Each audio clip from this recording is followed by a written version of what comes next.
The nanofabrication fixture table is an essential component of nanotechnology manufacturing. One of the basic requirements in manufacturing is fixturing.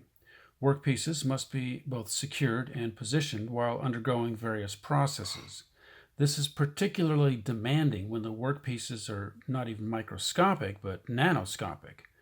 The demands become even more extreme by the requirements for manufacturing photocore nanoparticles, switching between vapor-based and liquid-based processes, temperatures up to 300 C, and UV laser processing.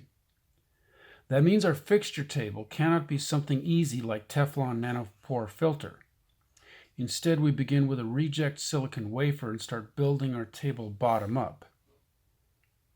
80% silicon carbide and 20% C84 fullerene vapors are mixed and physically vapor deposited, or PVD, onto the silicon wafer. After deposition up to 100 nanometer thick, sacrificial template removal oxidizes the fullerene into CO2.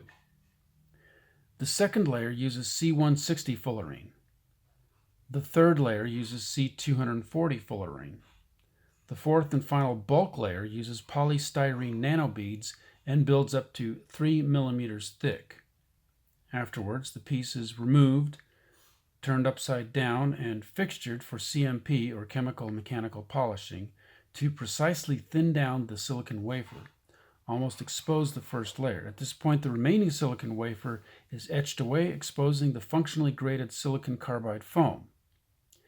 Reactive ion etching is then used to slightly enlarge the pores. Now, a half nanometer thick coating of yttria stabilized zirconia is applied via atomic layer deposition. Finally, fluorine plasma treatment minimizes the surface energy, yielding an exceptional non-stick surface good to 800 degrees Celsius.